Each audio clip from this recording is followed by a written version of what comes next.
Cold email is still the best way to grow your business in 2024, yet I still see so many businesses struggle to run campaigns that are consistently booking sales calls on their calendar. And when I take a look under the hood of their campaign, I see the same mistakes over and over again. That's why in this video, I'm going to give you the biggest cold email mistakes that 99% of businesses that run campaigns make, and most importantly, how to fix them, so that you can start booking more sales calls and grow your business in 2024. The first mistake I often see is that people underestimate market research and offer something that their market simply doesn't need or want. What you need to understand is that you win when your product clicks perfectly with what the market needs. So first of all, you need to really understand your ICP. What are they resonating with? What are their goals? What are their pain points? Their biggest challenges? Why can't they scale effortlessly? And if you've been in the industry that you're trying to target before, use that experience to your advantage. But if you haven't been in that industry before, you can use some prompts like these ones. I'm gonna put up on the screen now. Shout out Jacob, by the way. Another secret weapon you have is sales calls. Go back, listen to your recordings, listen very carefully to the answers you're getting when you're asking them about their problems,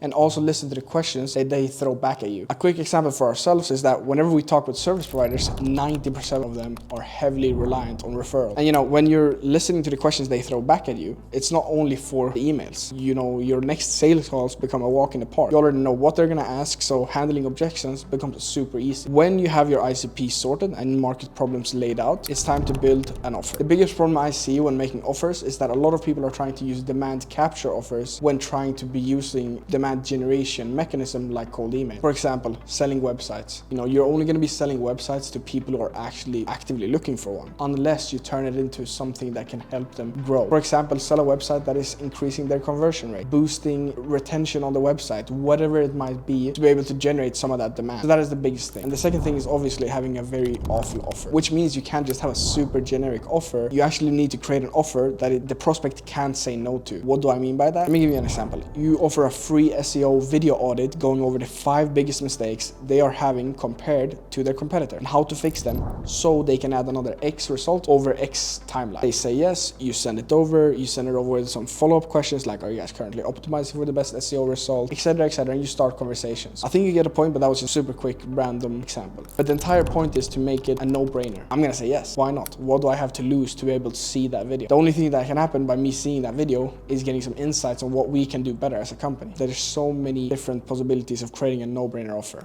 which also brings me to the next point, which is personalization in cold email. It's 2024 now. The super irrelevant and random lines like, hey Jeremy, saw you live in LA and support the Lakers, or saw you went to New York University back in 2005. You get what I mean? These kind of personalization quotes, they will not work. It's like an immediate turnoff. Regardless of whatever the person that is sending that email is pitching, you can immediately tell that no real effort went into them actually reaching out to you. At that point, it's not even personalization. It's just more like a hit or miss message. We're all aware of AI tools and stuff, so trying to impress someone by mentioning their hometown or college from years ago just won't work. It's all about relevance. In today's world, true personalization means understanding my current needs, challenges, just showing that you've done your homework and not just scraping data off the internet. So if you're going to be sending out cold emails, make sure your personalization goes beyond a superficial glance at someone's past. Dig deeper, understand their present, and offer something that truly and genuinely resonates. And now with tools like Clay, there are so many opportunities to actually create banger cold email campaigns. And again, just provide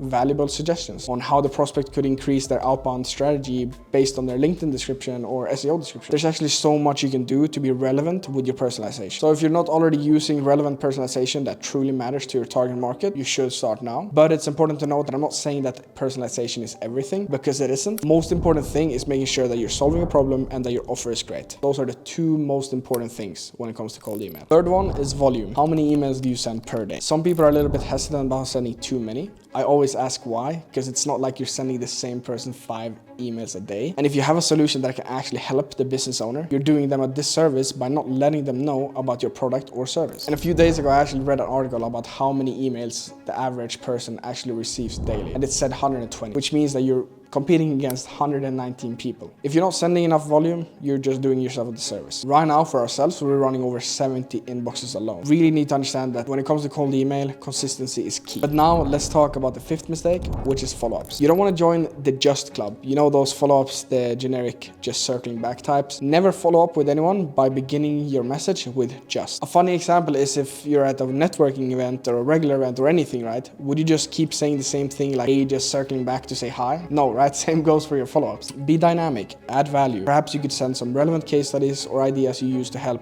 X brand that is very similar to theirs. So again, keep relevancy, which also helps you build trust and credibility. But you gotta find the sweet spot, because you don't want to do too much, because the follow-up is supposed to work in combo with your first email, which means you want them to read the initial one again. Remember, you want your follow-ups to be more like intriguing conversations. Now, how many follow-ups should you do? If the lead has shown interest, we follow up at least 8 times. And for cold follow-ups, it's a little bit different. What we found is that for markets like the US, perhaps shorter sequences like 2-step sequences and then re-hit later might work better. But for EU markets, we see a huge spike in meetings on the 4th follow-up due to persistence. Both work, you just gotta try it out in your market. And again, I can't state this enough. If someone responds positively and shows interest in diving deeper into what you offer, don't hold back. Keep those follow-ups running until you get a response from them, either when they tell you to F off or they jump on a call with you. Cold email is all about persistence. Now, of course, there's tons of other mistakes I see when sometimes auditing current clients or students, outbound system or efforts like DNS circuits being wrong, not utilizing social norms for each target country, lead segmentation, etc, etc. List goes on, right? But I won't have time to cover all of that in this video. But that is some of the biggest cold emails mistakes you're probably making and how to fix them. You can now take a look at your own campaigns, fix all the mistakes I pointed out in this video, and be on your way to booking hundreds of sales calls for your business every single month, right?